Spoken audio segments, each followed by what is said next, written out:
Hey guys, hope you are well. This is Bhanu Pratap Singh और freedoms 19 sign up. दोस्तों, आशा करता हूं कि आप सब लोग बहुत अच्छे होंगे। मैं भानु प्रताप सिंह आप सब लोगों का फ्रीडम्स 19 पर बहुत बहुत स्वागत करता हूं। दोस्तों, बात करेंगे आज सरदार वल्लभ भाई पटेल जी की बायोग्राफी पार्ट दूसरे की, जिसमें हम देखेंगे भारत का इंटीग्रेशन किस प्रकार से उन्होंने किया था। क्योंकि उन्हें बिस्मार्क ऑफ इंडिया क्यों कहा जाता है, इसीलिए कहा जाता है क्योंकि दोस्तों जिस प्रकार से 1960 में जर्मनी का बिस्मार्क के द्वारा एकीकरण किया गया था, उसी प्रकार सेम काम आपके सरदार वल्लभ भाई पटेल ने इंडिया में किया था। अब जब इंडिया को 15 अगस्त 1947 में जब आज़ादी मिली थी, उसी समय क्या हो रहा था कि भारत में 562 प्लस प्रेसिडेंसियाँ थी, जो कि भारत के एरिया का 40% घेरी हुई थी। अब ये इतना पूरा एरिया मतलब घेरी हुई, तो भारत का 60%, भाई क्या कर लिया 60%, मतलब 40% तो सब बोले गए ना। तो ये सब देखना था वहाँ पे। और आगे हम देखेंगे कि जूनागढ़ हुआ आपका, और देन आपका देखेंगे हम हैदराबाद, देन देखेंगे हम आपका जम्मू कश्मीर, है ना। इन्हें किस प्रकार से अपने आप में शामिल करना पड़ा। और उससे पहले हम क्या करेंगे कि 5 मिनट का या 2 मिनट में ख़त्म कर लेंगे उसका पूरा रिकैप कि किस प्रकार से क्या क्या हुआ था पहले पार्ट में। हम पूरा एक बार, जिससे कि क्या हुआ कि फ्लो बन जाएगा आप लोगों का, है ना। उस प्रकार से हम आगे बढ़ाएंगे फिर कहानी को, है ना। तो चलो दोस्तों, स्टार्ट करते हैं, है ना। चलिए, तो पार्ट फर्स्ट में लोगों आपने पढ़ा था कि सरदार वल्लभ भाई पटेल जी का पहला क्या पढ़ा था आपने, कि पूरा नाम क्या था, सरदार वल्लभ भाई जावेर भाई पटेल, पूरा नाम जावेर भाई पटेल, है ना। उस उनका जन्म जो हुआ था भाई, वो नाडियावाड बॉम्बे राज्य में, जो इस समय गुजरात में है, पहले वो बॉम्बे राज्य में आता था पूरा, ठीक है। बॉम्बे प्रेसिडेंसी के अंदर आता था, जो 31 अक्टूबर 1875 में उनका जन्म हुआ था। और I think 15 December, I think नहीं पक्का है भाई, ठीक है, 15 दिसंबर 1950 को स्वर्गवास हो जाता है, ठीक। वो भारत के पहले डिप्टी पीएम थे और first ministry of the home affair के मिनिस्टर भी थे। और वो आईएनसी के यानी इंडियन नेशनल कांग्रेस के पहले सीनियर लीडर भी थे, पहले नहीं मतलब सीनियर लीडर थे। और उन्होंने अपना जो मैट्रिक पास की थी दोस्तों, वो की थी उन्होंने अपनी 1909 में। पास करने के बाद वो यूके चले गए, है ना। यूके गए अपना बैरिस्टर की पढ़ाई करने के लिए, क्योंकि वो महात्मा गांधी जी से बहुत ज़्यादा प्रेरित थे भाई। अब प्रेरित थे तो भाई वो वकालत पढ़ने के लिए गए, तो ये भी अपना बैरिस्टर यानी कि वकालत पढ़ने के लिए गए वहाँ पे। और उन्होंने जो 36 मंथ का कोर्स होता है, उन्होंने 30 मंथ में कोर्स को कंप्लीट किया और वापस आपके अहमदाबाद पहुँचे। अच्छा, कौन से कॉलेज में पहुँचे थे, पढ़ाई करने की थी उन्होंने, वो आप लोग कमेंट सेक्शन बॉक्स में लिखिए, क्योंकि मैंने पहले पार्ट में आपको बताया भाई, है ना। चलो मैं ही बताता हूँ आपको, वो था आपका कौन सा भाई, मिडिल टेम्पल, है ना। चल, तो वहाँ से आते हैं अहमदाबाद में, अपनी वकालत स्टार्ट करते हैं। और खेड़ा का संघर्ष जो होता है ना, खेड़ा संघर्ष, उसमें अपना पहला पाठ करते हैं, पहला हिस्सा लेते हैं, जो कब हुआ था, 1918 में, ठीक है, 1918 में वो हुआ। इसीलिए था कि वो किसानों का वो एक मील का कुछ संघर्ष चल रहा था उस समय उसमें वहाँ पे। तो उन्होंने उसमें सक्रिय, मतलब उन्होंने जो ब्रिटिश सरकार थी, उन्होंने वहाँ पे कुछ कर बढ़ा दिए थे, उस कर को कम करने के लिए उन्होंने वहाँ पे काम किया। अब उन्होंने वहाँ पे काम किया भाई, तो उन्होंने जो टैक्स वहाँ पे कम करा दिया, तो भाई उनकी ये फर्स्ट सक्सेस थी। लेकिन यहाँ से उन्हें ज़्यादा ज़्यादा रिकॉग्नाइज नहीं मिला, लेकिन मिल तो गया था। ये तो पता चल गया था कि हाँ भाई, वल्लभ भाई पटेल कोई, झावेर भाई पटेल कोई है ना, इतना पता चल गया था। अब आपका जलियांवाला कांड भी होता है उसके बाद, है ना। 1919 में जलियांवाला कांड होता है अमृतसर में। उसके बाद क्या होता है कि वो वहाँ से एक मूवमेंट होता है, नॉन कॉम्प्रेशन मूवमेंट, 1920 में स्टार्ट होता है भाई। अब 1922 में उसे वापस कर लिया जाता है ड्यू टू चौरी चौरा कांड। और किसके द्वारा लिया गया था वापस, महात्मा गांधी जी के द्वारा। फिर होता है आपका बारदौली का सत्याग्रह 1928 में। अब 1928 में होता है दोस्तों, तो उसमें क्या गया था कि वहाँ पे किसानों को ऊपर 30% का कर ऊपर बढ़ा दिया था, ठीक है, 30% ऊपर बढ़ा दिया था। तो उन्हें वहाँ पे जो सरदार पटेल जी का जो मांग थी कि उन्हें 30% लेकर नीचे लेकर आना था, 6% की उनकी ये मांग थी, और उन्होंने वो कर दिखाया। और उनकी ये पहली सफलता थी, है ना। और यहाँ यहीं से जो बारदौली का सत्याग्रह हुआ था दोस्तों, यहीं से उन्हें सरदार, जो वहाँ की महिलाएं थी बारदौली की, उन्होंने उन्हें सरदार कहकर सम्मानित किया और यहीं से उन्हें इस सरदार की उपाधि मिली। और ठीक यहीं से सरदार की उपाधि मिलती है। अब दोस्तों बात करेंगे पार्ट सेकंड की, इंटीग्रेशन ऑफ इंडिया टोटल। ठीक, और देखेंगे relation with Mahatma Gandhi and Jawaharlal Nehru. ठीक, और उनके सम्मान में क्या क्या किया गया, क्या क्या किया गया है, वो सब चीज़ देखेंगे हम। चलिए दोस्तों पार्ट सेकंड में चलो। भारत की आन बान शान सरदार वल्लभ भाई पटेल जी जीवनी भाग 2। ठीक, चलिए देखते हैं इसमें। पहले देखते हैं भाई दोस्तों इंटीग्रेशन ऑफ इंडिया। दोस्तों इंटीग्रेशन ऑफ इंडिया यानी कि जैसा कि मैंने बताया कि जब भारत आज़ाद हुआ था दोस्तों, तो उस समय जो भारत में प्रेसिडेंसियाँ थी वो कितनी थी, 562 देशी रियासतें थीं, जिनमें से कि जिनका जो एरिया था भाई भारत का 40% एरिया घेर रखा था उन्होंने।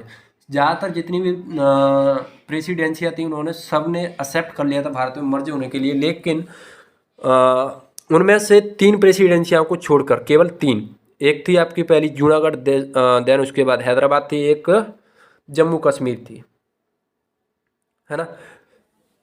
लेकिन इससे पहले क्या था कि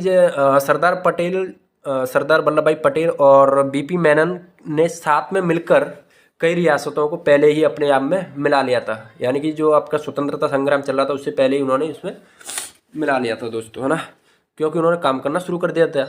उन्हें पता था कहीं ना कहीं, देखिए दोस्तों उन्हें कितनी दूर की मतलब पहले ही सोच के रखते थे। उन्हें पता था कि ये काम हमें करना ही पड़ेगा और उन्होंने काम करना कब से शुरू कर दिया था। तो दोस्तों आप लोग भी अपना पढ़ाई करना शुरू कर दो जो नहीं कर रहे हैं।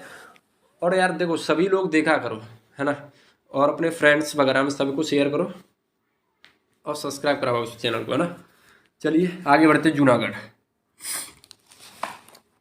पहले बात करेंगे दोस्तों हम आपकी जूनागढ़ के बारे में। तो जूनागढ़ जो है भाई सौराष्ट्र के पास में एक छोटा सा प्रेसिडेंशियल रियासत थी उस समय, जो कि भारत की चारों ओर से ज़मीन से घिरी हुई थी। जो भारत की चारों ओर ज़मीन थी उससे घिरी हुई थी, उसकी मतलब बीचों बीच में थी ये, है ना। अब बीचों बीच में थी तो वहाँ का जो नवाब था भाई साहब, उसने बोला कि नहीं भैया मुझे तो पाकिस्तान में जाके शामिल होना है। उसने इस बात की घोषणा कर दी 15 अगस्त 1947 को। यहाँ पे इधर को सारा दिमाग खराब हुआ भाई सरदार वल्लभ भाई पटेल जी को और जवाहरलाल नेहरू, महात्मा गांधी, सबका जितने भी लीडर्स थे। अब सभी ने सुराग किया कि सबको पता था कि ये काम कोई कर सकता है तो सिर्फ और सिर्फ सरदार वल्लभ भाई पटेल। सरदार वल्लभ भाई पटेल ने क्या किया कि चलिए ठीक है हम ही करते। तो सरदार वल्लभ भाई पटेल अब नवाब के पास जाते हैं कि भाई क्या दिक्कत है, इंडिया में क्यों नहीं आना चाहते। वो बोलते हैं कि नहीं भैया मुझे तो पाकिस्तान में जाना है। चलो तो भैया जाना है तो अब उन पर वो तो कर नहीं सकते। लेकिन हो क्या रहा था भाई साहब, जो वहाँ की जो ज़्यादातर जनता थी, जूनागढ़ की जो जनता थी भाई साहब, वो तो पूरी मतलब 100 में से 90% जो जनता थी वो तो आपकी पूरी इंडिया में आने जाती थी भाई, है ना। अब इंडिया में आना चाहती थी भाई, तो उन्होंने पूरा मतलब, और जो 90% जो थी वो आपकी पूरी हिंदू और मुस्लिमों को मिलाकर, कुछ हिंदू और मुस्लिम चाहते थे 10% में से कि हम पाकिस्तान में जाएं, और 90% जनता जब कह रही थी कि नहीं भैया हमें इंडिया में ही जाना है, इंडिया ही अपना देश है ना। तो चलो अब वो भाई जब 90% जनता बोल रही है कि we have to go in India, we have to merge in India, तो भाई साहब राजा गया तेल लगाने। नवाब को रातों रात वहाँ से भागना पड़ा और जो है 9 नवंबर 1947 में इसे भारत में शामिल कर लिया गया। जनता के सहयोग से इसमें शामिल हो गया भारत में, और 1948 में इसे आधिकारिक रूप से भारत का इस अभिन्न अंग बना लिया गया। अब क्या होता है कि सरदार वल्लभ भाई पटेल जी की एक अंदर की इच्छा थी, वो थी कि सोमनाथ का जो अब भग्न मंदिर है उसका पुनर्निर्माण कराना, है ना। और लेकिन जवाहरलाल नेहरू क्या थे उनके खिलाफ।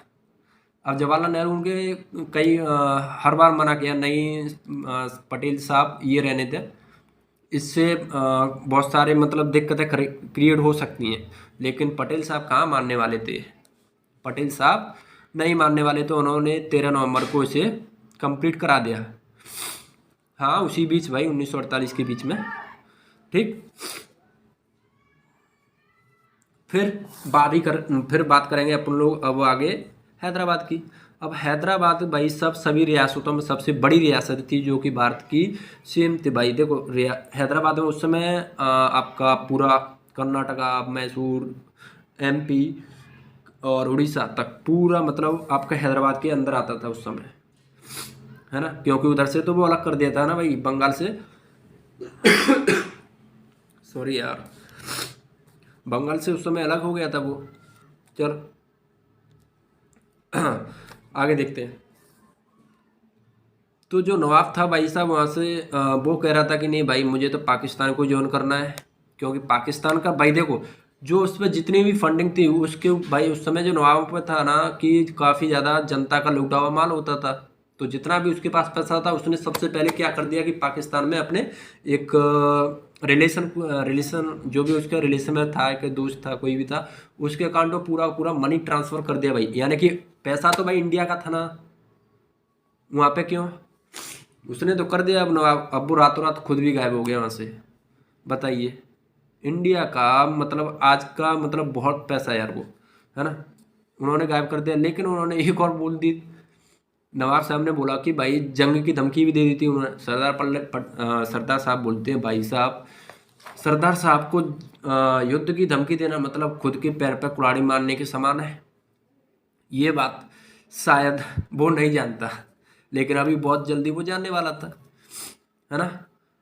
अब नवाब साहब क्या करता है कि जंग की धमकी देता है तो पटेल साहब क्या करते हैं, रातों रात ऑपरेशन पोलो लॉन्च कर देते हैं। उसमें क्या होता है, जितनी भी पुलिस वगैरह, उस समय आर्मी नहीं थी अपनी सही से, वेल सेटल नहीं थी, लेकिन वो पुलिस की हेल्प ली, थोड़ा बहुत आर्मी की हेल्प लिया, और रातों रात मतलब 3 दिन के अंदर, मात्र 3 दिन के अंदर पूरे हैदराबाद पर कब्जा कर कर उसे भारत में शामिल कर लिया गया। 13 सितंबर 1948 में भारत का अभिन्न अंग घोषित कर दिया गया, 13 सितंबर 1948 को। और वहाँ का जो नवाब था भाई साहब वो भाग गया है पाकिस्तान। ठीक, अब बात करेंगे दोस्तों किसके ऊपर, अपने कश्मीर के ऊपर। अब कश्मीर में जो है भाई वो यार एक जवाहरलाल नेहरू के ऊपर बोलते हैं लोग कि उनकी वजह से कश्मीर का मुद्दा जो है आज, कश्मीर जो था हमारा नहीं है, पक्की तरीके से नहीं था, है ना, लेकिन आज तो है हमारा, कश्मीर हमारा ही है और हमारा ही था और हमेशा ही रहेगा हमारा, जम्मू एंड कश्मीर। ठीक है, लेकिन उस समय के कुछ लोग कहते हैं कि जवाहरलाल नेहरू ने वो सही नहीं किया था उस समय, वो हो जाना भाई देखो सभी का सोचने का तरीका अलग होता है। उन्होंने जो डिसीजन लिया था उस समय वो बिल्कुल सही था। ठीक है, अब सरदार पटेल जी जो सोच रहे थे वो भी उनके हिसाब से सही था। सभी के डिसीजन अपने हिसाब से सही होते हैं, सभी की सोचने की जो थिंकिंग होता है भाई सबका अलग अलग होता है ना। तो किसी को गलत ठहराना मतलब बेकार है यार, उसके लॉन्ग टर्म परिणाम देखो तो भाई थोड़ा घातक हो सकते हैं। देखो सरदार पटेल साहब कर रहे थे तो मतलब उस समय मतलब वो अगर एक्शन लेते जम्मू कश्मीर के ऊपर तो शायद खून खराब बहुत ज़्यादा हो जाता। हाँ, लेकिन एक और चीज़ देखोगे आप लोग की जो नेहरू साहब ने जो किया था कि वो अंतर्राष्ट्रीय कोर्ट में उन्होंने इस मामले को ले गए, अंतर्राष्ट्रीय स्तर पर जब ले गए तो ये मामला यहाँ तक खिंचा, है ना। लेकिन कोई नहीं, धीमे धीमे करके हमने उसे सॉर्ट आउट कर लिया। 15 अगस्त 2019 में, सॉरी 15 अगस्त 2019 में नरेंद्र मोदी साहब यानी भारत के प्रधानमंत्री और अमित शाह जी ने 370 और 35A, अरे यार डीपी भूल गया भाई, सॉरी ये देखिए भाई हैदराबाद का पूरा प्रेसिडेंसी है भाई यहाँ पे। ठीक है, आप लोग देख लो, है ना, स्क्रीनशॉट लेना चाहते हो स्क्रीनशॉट लो फटाफट। चलिए अबे चलो कोई नहीं, और जो इसका लेना है चलिए, अब वो तो चल ही रहा है। हाँ चलो आर्टिकल, ठीक चलिए। हाँ, तो 15 अगस्त 2019 में जो है क्या कि नरेंद्र मोदी साहब और अमित शाह ने घोषणा कर दी कि 370 और 35A को भारत जम्मू कश्मीर का जो विशेष दर्जा प्राप्त है उसे हम समाप्त करते हैं और इसे हम भारत का अभिन्न अंग बनाने की घोषणा करते हैं। और इसे जल्दी से जल्दी उन्होंने पूरा किया और उसके तुरंत 2 या 3 महीने बाद 31 अक्टूबर 2019 में आपका जम्मू और कश्मीर में 2 हिस्से कर दिए गए। एक तो जम्मू कश्मीर को अलग टेरिटरी बना दिया और आपका लद्दाख को एक अलग टेरिटरी बना दिया, है ना। तो दोस्तों ये सब था इसके बारे में जो आपका जम्मू कश्मीर था। लेकिन देखो अपन लोग इनके बारे में पूरा डिटेल में अगर आप लोग जानना चाहते हैं तो कमेंट सेक्शन बॉक्स में लिख सकते हो, क्योंकि अभी बायोग्राफी चल रही है तो भाई उनके बारे में जो जितना हो सकता है वीडियो को ज़्यादा लंबा ना खींचना ही बेटर रहेगा। इनके ऊपर मैं अलग से ही टॉपिक बनाऊंगा, क्योंकि ये इनके ऊपर मतलब खुद ही एक इतना बड़ा टॉपिक है। हैदराबाद प्रेसिडेंसी अपने आप में काफ़ी बड़ा है, जूनागढ़ अपने आप में काफ़ी बड़ा है, उसके बारे में काफ़ी एक बायोग्राफी बनेगी भाई। ठीक है, 370-35 से ये अपने अलग ही आर्टिकल है, इनके ऊपर अलग से बनाना पड़ेगा। ठीक, अब बात करेंगे दोस्तों हम इनकी जो इन्हें सम्मान वगैरह मिला था, इन्हें जो रिस्पेक्ट दिया गया है उनके लिए जो उनके स्मारक बनाए गए हैं। एक तो आपका स्टैचू ऑफ यूनिटी जिसकी हाइट कितनी है भाई 182 मीटर। और अगर मैं इसको पूरा बेस को इसमें क्लियर करके चलूँ, अगर इसको बेस को साथ में लेके चलता हूँ तो इसकी पूरी हाइट हो जाती है दोस्तों 240 मीटर की। ठीक है, ये विश्व की सबसे ऊंची क्या बोलते हैं मूर्ति, ये स्टैचू है। और जो सेकंड है वो आपकी स्प्रिंग बौद्धा टेम्पल है, जो कि आपकी कहाँ पे भाई चाइना में, जिसकी हाइट आपकी 153 मीटर है। और जो आपकी स्टैचू ऑफ यूनिटी है वो सरदार सरोवर बांध से लगभग 3 किलोमीटर की दूरी पर है ना। और इनके सम्मान में ही भाई साहब सरदार वल्लभ भाई पटेल राष्ट्रीय पुलिस अकादमी हैदराबाद में बनाई गई, यानी कि जो IPS वगैरह आप लोग बनते हो वो यहीं से बन के जाते हैं भाई साहब, इनकी ट्रेनिंग यहीं से होती है। हाँ जी, तो ये है भाई स्टैचू ऑफ यूनिटी, हाइट वगैरह यहाँ पे लिखी है। जो भी स्क्रीनशॉट लेना चाहते हैं सभी गवर्नमेंट एग्जाम्स के लिए काफ़ी ज़्यादा यूज़फुल है, आप लोग यहाँ से स्क्रीनशॉट ले सकते हो सिंपल। ठीक दोस्तों, अगर वीडियो अच्छी लगी हो तो वीडियो को सब्सक्राइब करो और लाइक करो, अपने दोस्तों में यारों में भाई शेयर करो। ठीक है, मिलते हैं नेक्स्ट वीडियो में, तब तक के लिए धन्यवाद।